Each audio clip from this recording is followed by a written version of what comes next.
Hi guys, welcome back to the channel and welcome back to the first video of 2024 where we're out and about. And today you can see behind me we're here at the Hornby Visitor Centre, formerly known now the Wonderworks.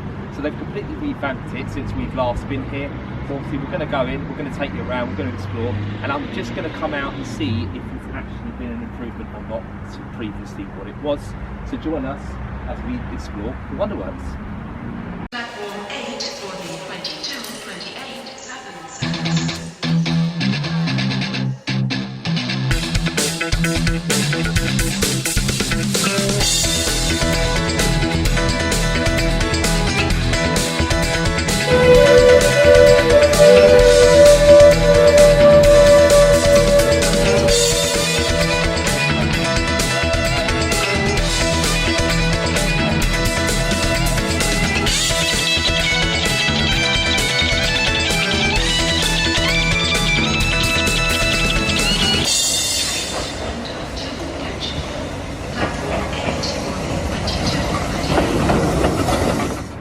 So yeah guys, we're going to step inside the Hornby Wonderworks and see what the new Wonderworks has to offer. So first thing I noticed, as you originally walked in you had a layout here on a tabletop, but that's all now changed. And straight away, this is completely different. Wow. This is so much different. So originally you used to walk straight in to the shop here. But now, look at how open planned this is. And I believe this was probably the tabletop set originally, but they've changed it. So it's now a nice Christmas set. So you've got the Santa Express, one of the Corgi Coca-Cola models, so press the button and it should operate. And there it goes. So if you press the button as it's operating and going round. What a lovely little Christmas scene.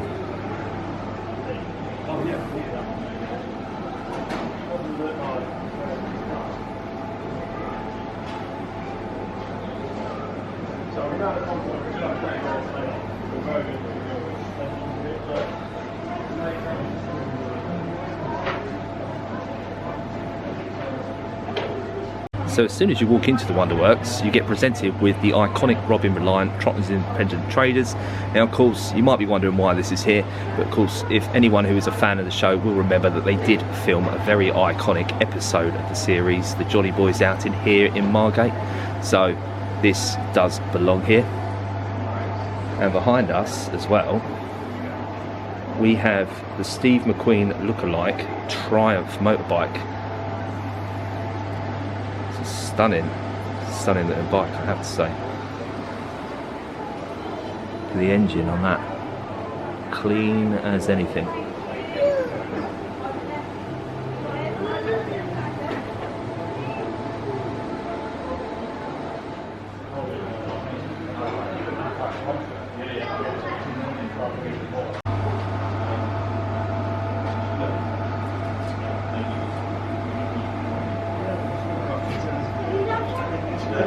So we've just got our admission into the Wonderworks. So as you've just seen on screen there, it is £5 per adult to enter, or it's £2.50 for children, or of course if you are part of the Hornby Collector Club, it is free to get into. So we are going to step inside the Wonderworks, and obviously we'll have a look at this fast shop on our way out.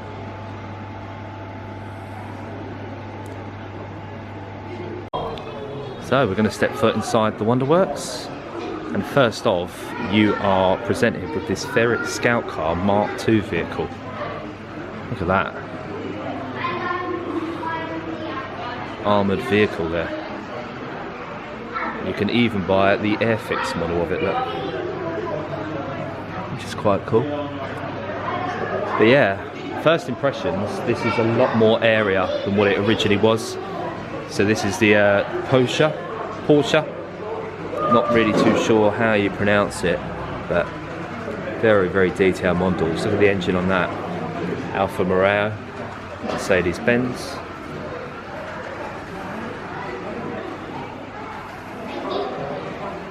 And look at that, Diablo Roadster.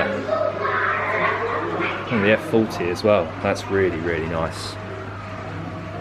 What a lovely model. And obviously it tells you all about the history of the cars and everything around. Obviously this is the Lotus 72 as well. I believe this is the JPS, this is one of the newer ones that they've done. The engine on that. Now this is a really nice little bit of kit. The Aventador. How stunning is that? But yeah, I mean, just looking around the room, this is all completely different to originally what it was. I mean, it's a lot more open plan here. So originally you would follow a story, and it would obviously start off with the trains, and you'd have the Thomas section, and you know, then you'd go into the Scalextric. Whereas this just seems a lot more open plan. Obviously it tells you how it's made in terms of these models. So let's start with the drawings. Obviously they'd get the data, and then obviously you had all the artwork here. Then obviously the prototypes, and then obviously box art creations that go into the real thing. And like I say, there's the journey of it, like the tooling and the research, the product design and everything they need to do there. Nice Ducati motorbike there as well. Now over here, this is the world of Airfix. And you have all these Airfix models. Look at these Lancaster bombers there. Looks like a mosquito. Set up like an army barracks. And you've got this one round here. It's like taken off of the runway. Look at that. That's a stunning, stunning looking model. Lancaster bombers, very, very iconic plane in British history. And then obviously it tells you the history of Airfix. So you'd have 30s to the 50s. And then obviously Airfix do delve into models as well, in terms of model railways. And obviously you can even get like models of people, like that French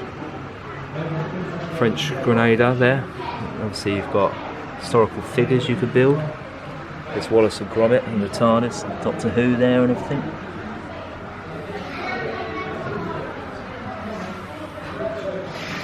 Yeah. A few more bits of Airfix there.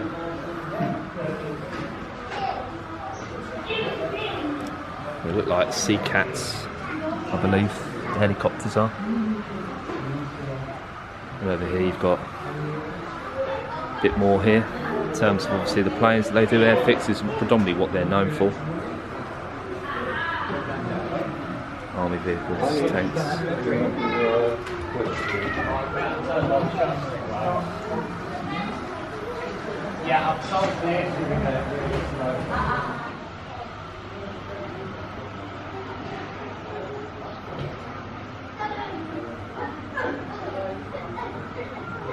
So over here guys, we have the world of Corgi. So obviously this is the aviation archives line that they do. Some stunning looking model planes. Of course as well they do delve in army vehicles as well. Of course obviously all sorts like model cars, planes.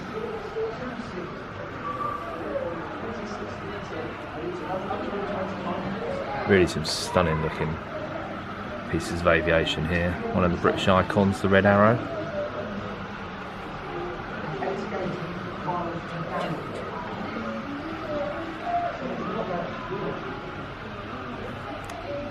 Obviously they do the buses as well as the trams, which are some of my favourites. The Vanguard's line, all the different police cars from all the different counties in the UK that you can get. Obviously these are some of the original packagings for the Corgi toys. You'd be talking sort of 60s, 70s.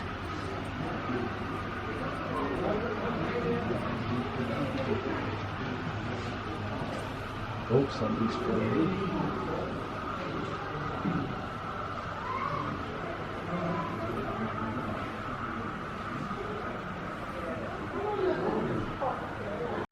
So this section of Corgi tells you sort of how it's made. So obviously they would initially go into the scanning, and obviously you would get engineering samples.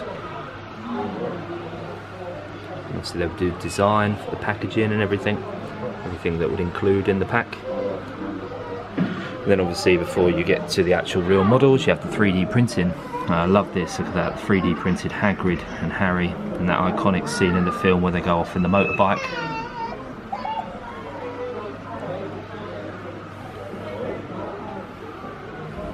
And then you also have the film and television section.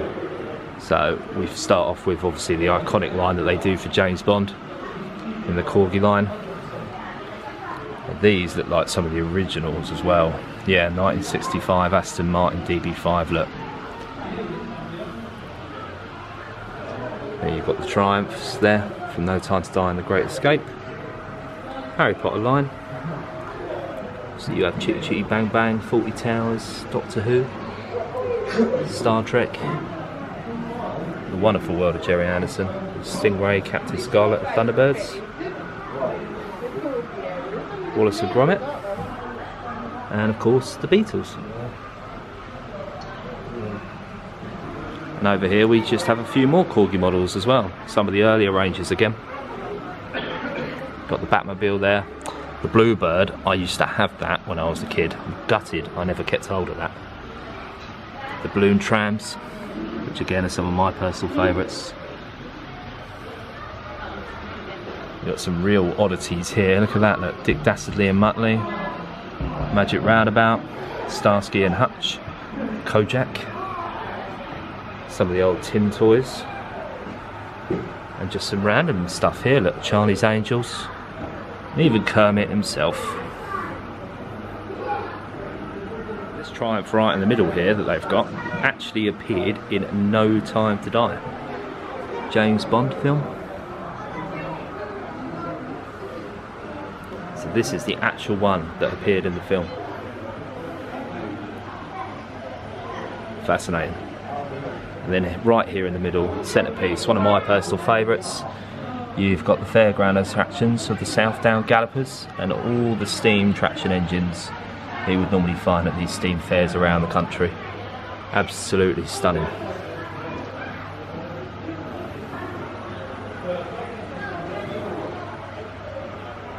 So around here we have the Scalextric story.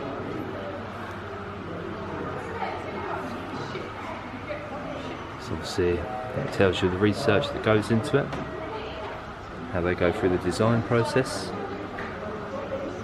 the decoration. There's the 3D printed of some of the models.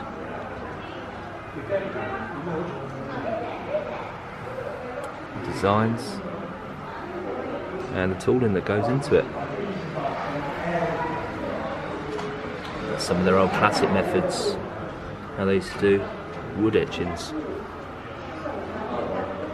So it gives you all the information from the start to finish of the process. Which is yours?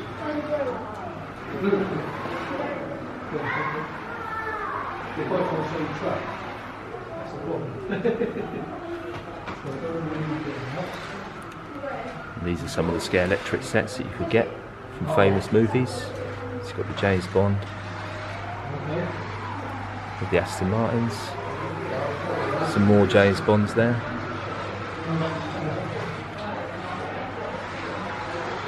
Only Fools and Horses.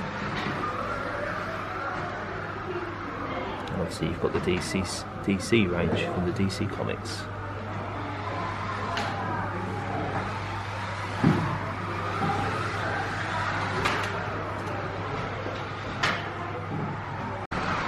Appears to be a bit quicker at the moment.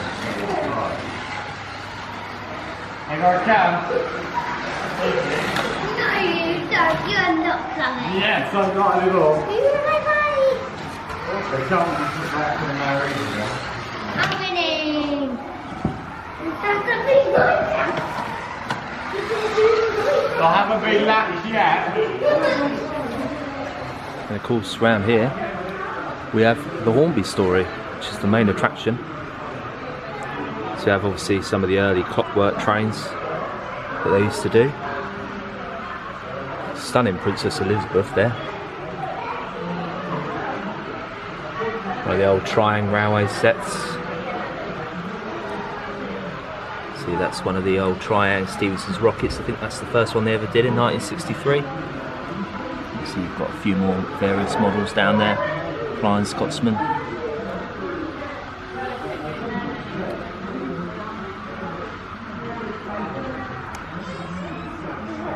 More generic models down there that they do.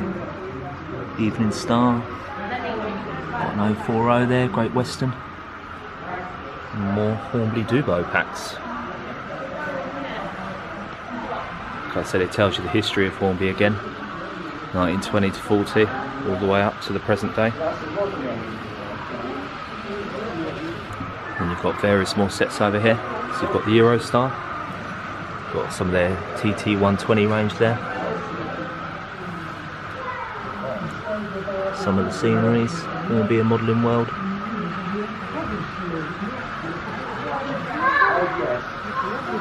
Again, some more TT120. Coronation classes. And these are the live steam ones that they do. So we've got the Flying Scotsman there, the double tender Flying Scotsman. And the Mallard. That's the Princess Elizabeth they did for the coronation. And it just shows you obviously how you can fit the DCC decoders inside them. Mine seems to have stopped. Let's get yours going.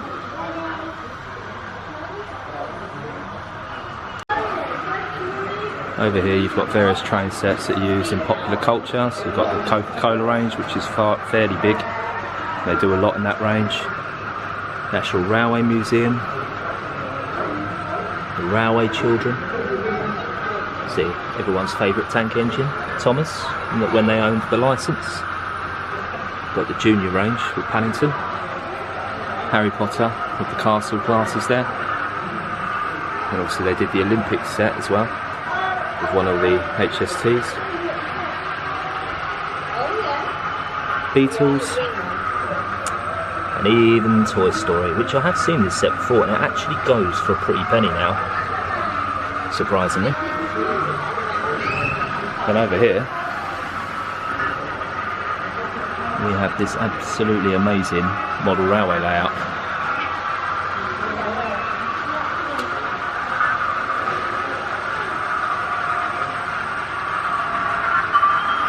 Flying Scotsman going round.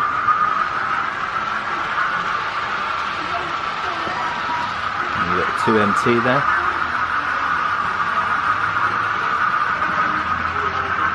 Got a stunning coronation class there in the middle. It's a very impressive layout.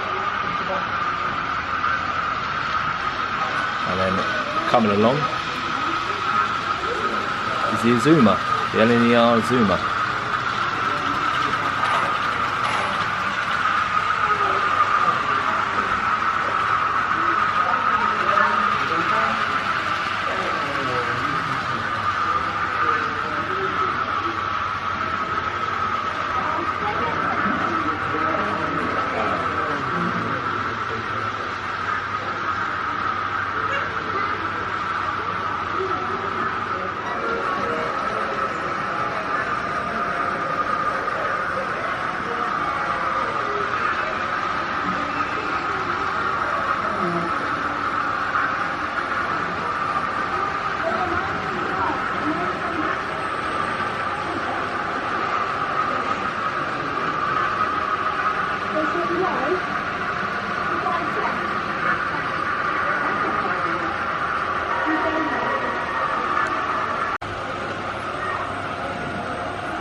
So over here in the middle you've got this DCC display, which has a class 55 and a class 66 going around. Essentially you can control the speed that they go at, and also as well it can have the guard's whistle.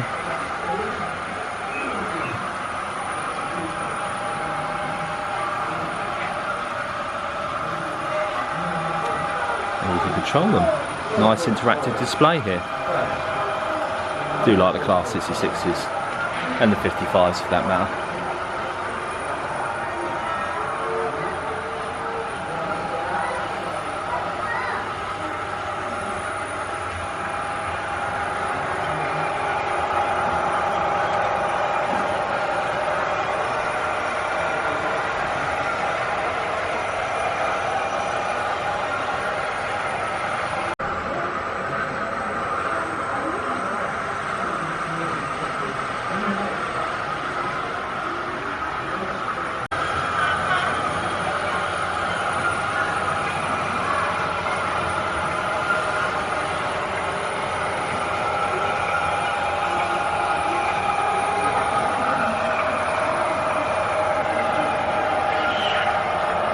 And this little display is their little TT display. Obviously you've got the Easterner train set that they produced for this line. By the looks of it, they've got two of the same going around.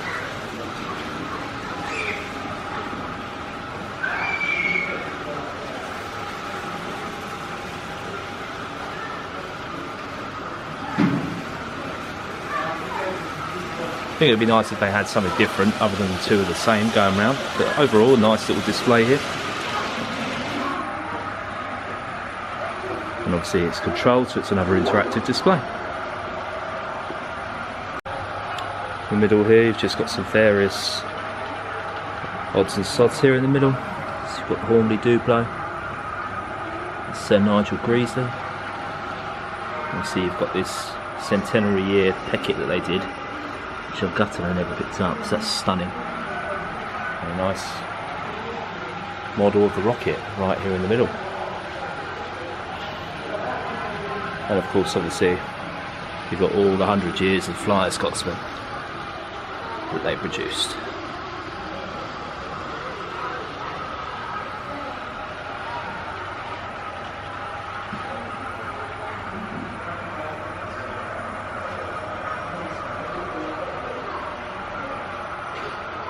So just before we wrap up this video guys, at the Wonderworks, I just thought I'd walk down to the end of the car park and show you this building.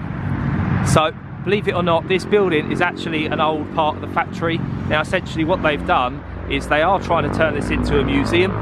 Now it will be known as the 1-1 collection. Now at the moment currently they've got Bittern, one of the A4s in there. Now I believe actually Bittern's actually going to get overhauled and be put back onto mainline service for rail tours and everything, but they do have one of the Eurostars. I know they've got a Pullman coach. I believe there's a Black 5 in there as well.